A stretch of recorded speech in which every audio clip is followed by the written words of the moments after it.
jogar todas essas frustrações em cima dos seus amigos que aparentemente são mais frágeis. Sim, e nesse recorte, né, a gente tem que entender que eles são crianças. E nós somos os adultos da relação. Exatamente, eles não têm maturidade. Então, é a gente que media aí, a gente que vai construindo essa questão emocional nessa criança, né? Validando ela e afirmando quem ela é, quais são ali, os valores daquela família. Isso tudo está dentro desse contexto familiar, Exatamente, né? tudo do E aí familiar. Aí a gente vai para a escola, né? E aí a gente vê lá o aluno que pratica o bullying. E é bem interessante dizer que o bullying, ele não... O valentão, né, que a gente falou aqui anteriormente, ele não está sozinho nessa. Ele pode estar sozinho quando é ele quem fala, quando é ele quem coloca o apelido. Mas o entorno está praticando junto uma vez que ninguém se colocou, né, não defendeu, vamos dizer assim, e não contou para ninguém, né?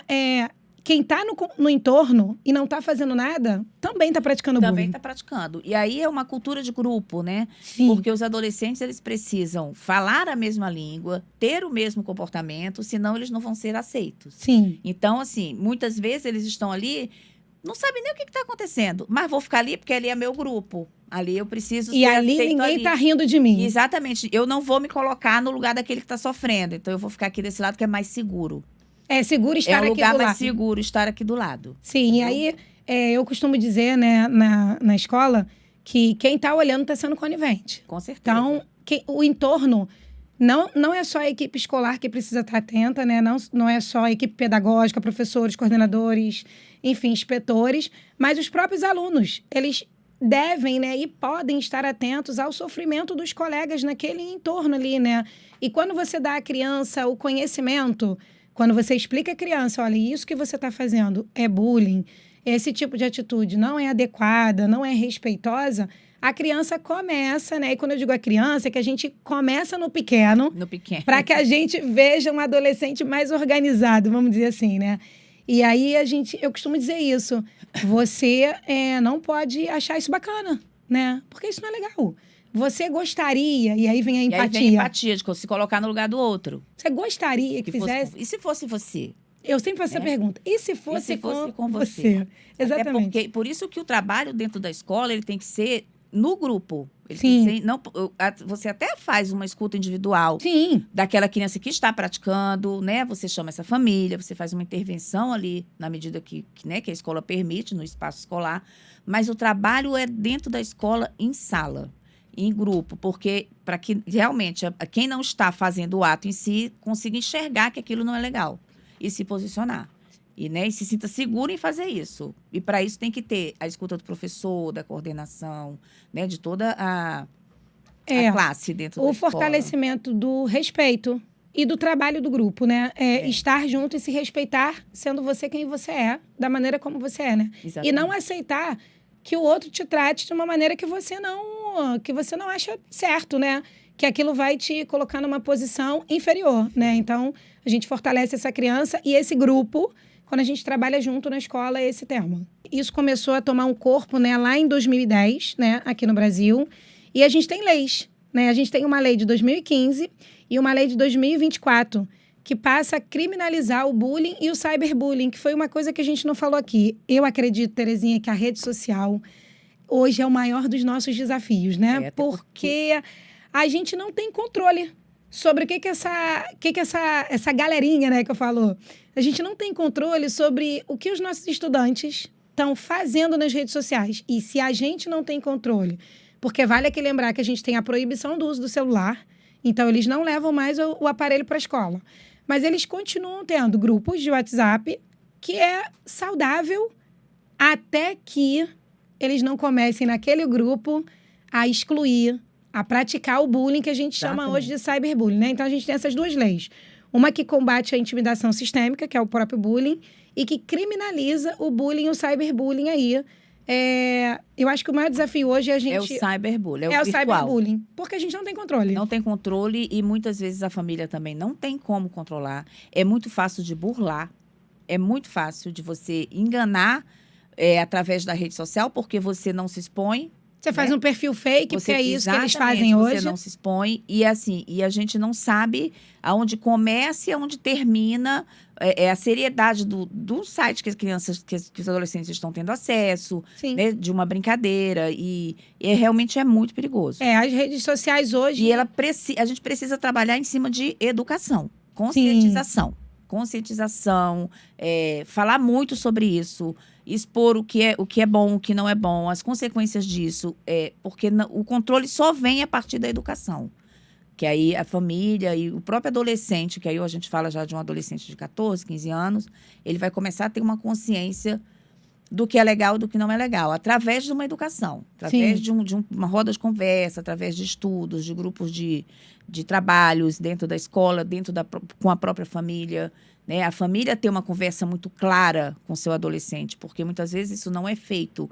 Existe uma proibição por proibir, mas não se fala o porquê que está proibindo, não se fala a gravidade de você começar. Uma conversa clara sobre as consequências daquele ato. É isso. É isso. Então, assim, o desafio que a gente tem vivido hoje é a gente não dar conta do que os adolescentes estão fazendo nos seus grupos sociais pequenos, né? Então, assim, eles estão ali no grupo da turma e eles começam conversando e daqui a pouco alguém está colocando uma figurinha que não condiz, né? Não condiz, ou uma foto que de alguma forma foi tirada sem a autorização, porque Exatamente. Isso é muito comum. Sem consentimento. Sem consentimento, aí a foto vai e o aluno precisa, a criança, o adolescente, o aluno, precisa entender, através da educação, que aquilo não é legal.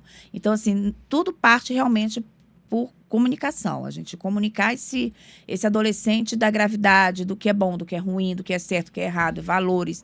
Não dá, não tem jeito. É cansativo, mas não tem outro caminho. Não tem mesmo, né? Ou educar. então você vai sofrer a consequência disso mais tarde. Uma dica que eu sempre dou quando eu tenho a oportunidade de estar com os responsáveis em alguns momentos monitorem seus filhos nas redes sociais, né?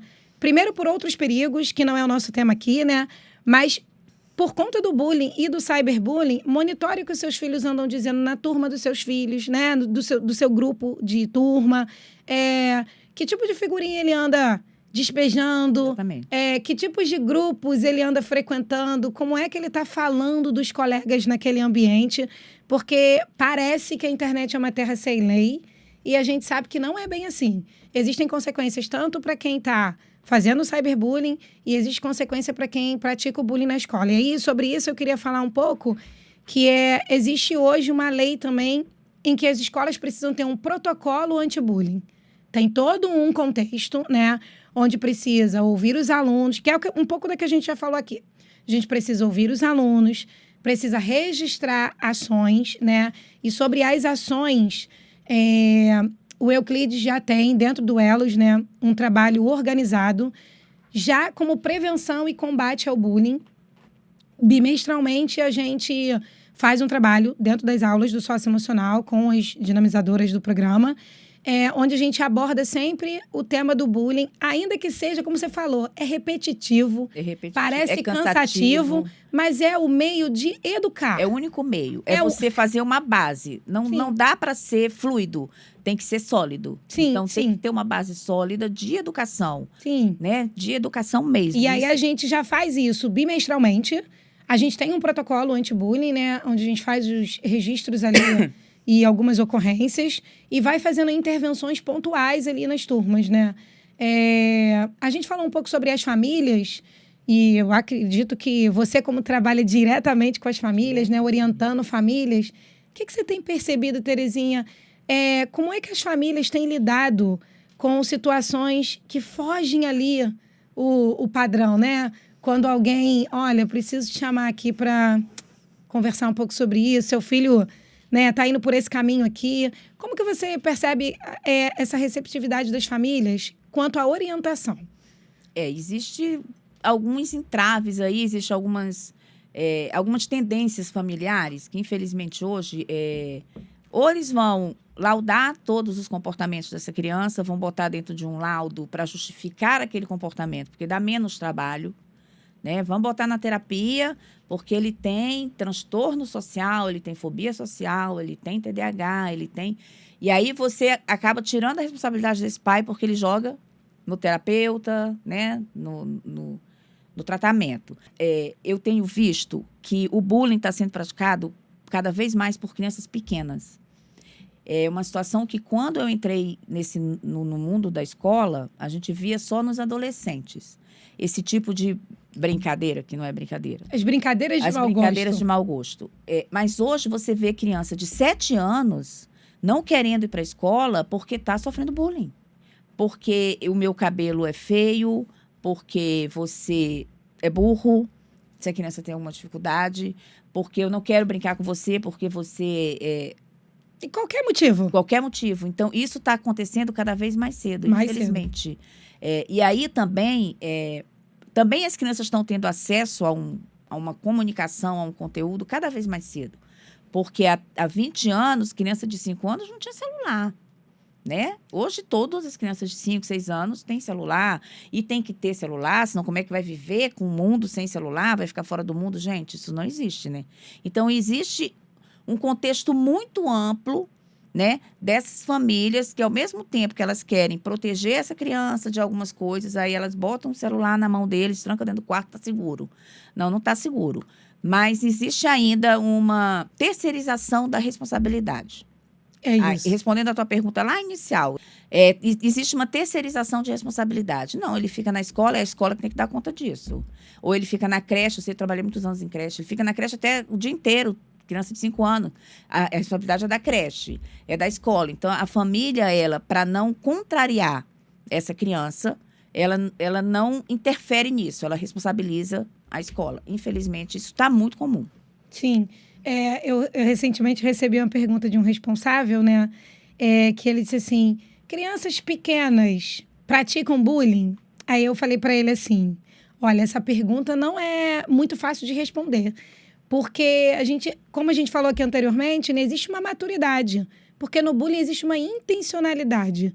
E eu não sei se crianças muito pequenas já têm essa intenção, né, com aquele coleguinha ali pequeno. Eu falei para ele, o que a gente pode fazer é observar, né, o quanto isso está acontecendo, porque existe essa frequência, né?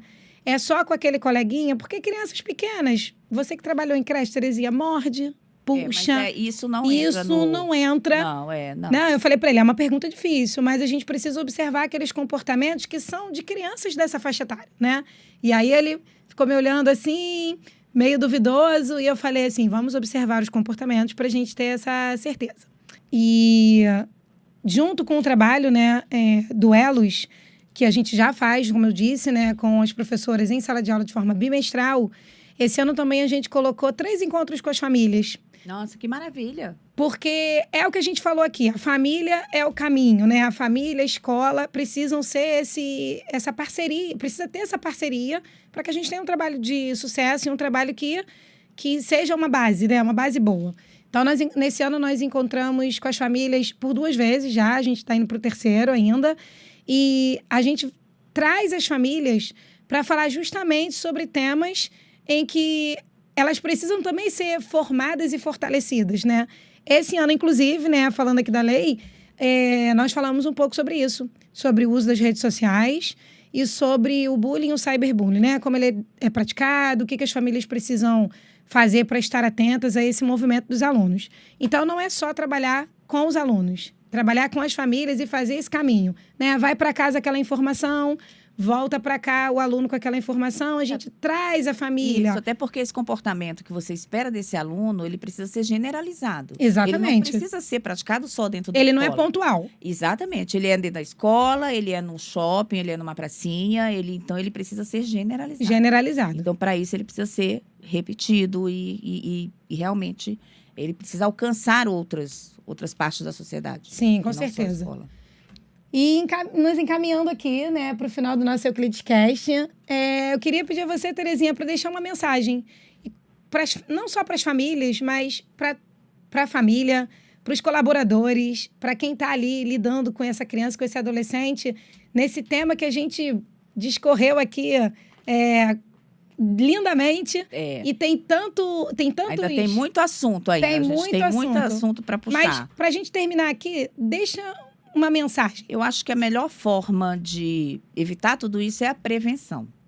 é a educação. Então, a gente tem que promover uma cultura de empatia, de se colocar no lugar do outro dentro das escolas, no diálogo. A gente tem que assumir uma responsabilidade coletiva dentro de todo esse processo. Não dá para responsabilizar só o aluno, nem só aquela família. Nem só a escola. Nem só a escola, nem só a família. É uma responsabilidade coletiva. Esse é o caminho.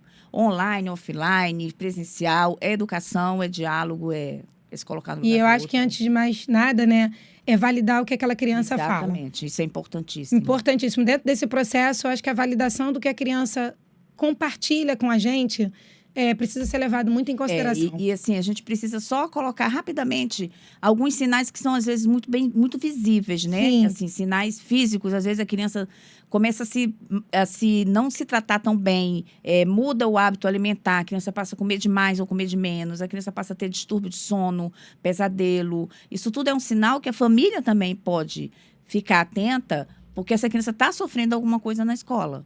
Né? Às vezes a criança começa a ficar com roupa rasgada. O grupo escolar e a família precisam estar muito atentos a esses primeiros sinais, porque tem coisas que a gente pode evitar.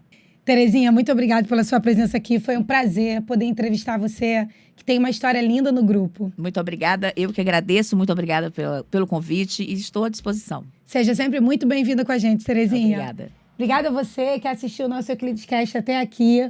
Se você gostou, curta, comenta, compartilha. Segue a gente nas redes sociais, ó. Até a próxima. Até a próxima.